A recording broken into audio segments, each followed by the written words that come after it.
Hello and welcome back to Walking Through Scripture. I'm so glad you're joining us today as we finish our journey through the book of Zechariah. We're going to be looking at chapters 12 through 14, and these chapters bring together many of the themes we've seen throughout the book. We see God's faithfulness to his covenant, his call to repentance, his promise of cleansing, and his ultimate victory as king.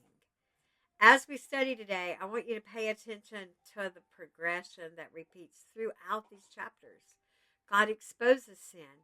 His people repent, God cleanses, and God restores. That pattern's not only found in Zechariah, it's part of God's work in our own lives today. But before we begin, let's pray. Father, thank you for the opportunity to study your word. Open our hearts, our minds, to hear what your Holy Spirit is teaching us and to receive that word. Lord, take me out of the picture and let the Holy Spirit speak. In Jesus' name, amen. Okay, so as we jump into chapter 12, God defends his people. The chapter opens by reminding us who is speaking. Zechariah describes the Lord as the one who stretched out the heavens, laid the foundation of the earth, and formed the human spirit within each person. Before God speaks about the future, he reminds his people of his authority. He is the creator, and because he created everything, he has the right to rule over everything. That includes us.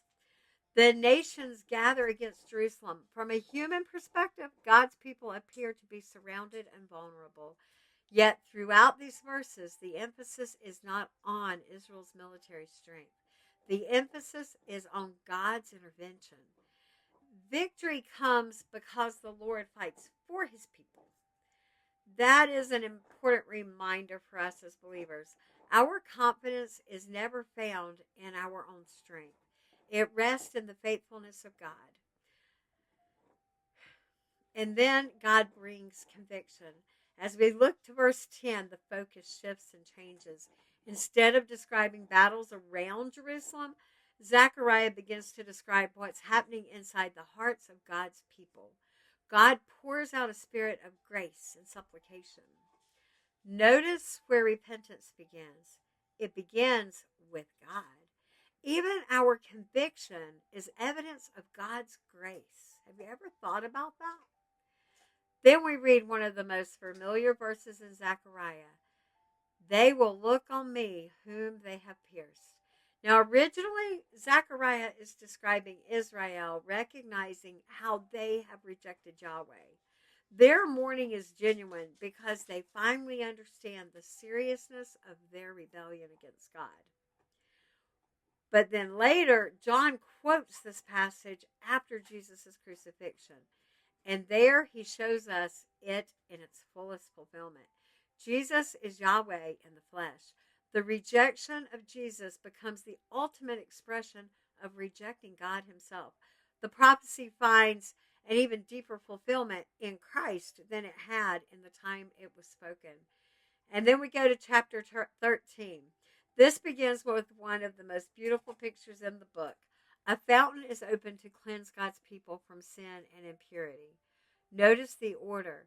Repentance comes first, then cleansing.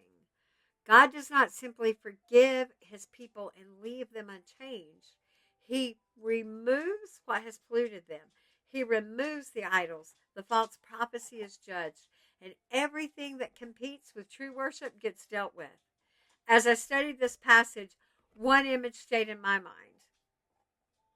It reminded me of spring cleaning because in my Bible, it talks about a spring pouring forth. Now, Zechariah is not talking about cleaning a house, but the illustration helps me remember what God is doing. Every spring, we clean places that we may have ignored for months. We move furniture, we clean behind appliances, we wipe down blinds, we reach into hidden corners. God does something similar in our hearts. He doesn't simply clean what everyone can see. He cleans the hidden places that we've been ignoring. That picture reminds me that God's goal is not surface change. His goal is true holiness. Later in chapter 13, we encounter the striking of the shepherd and the refining of the remnant. Jesus quotes verse 7 on the night of his arrest. He isn't identifying himself as the false shepherd from chapter 11. Instead, he's using the familiar picture that when a shepherd is struck, the sheep scatter.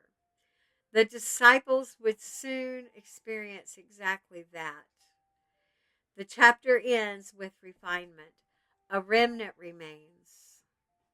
God declares, "They are my people."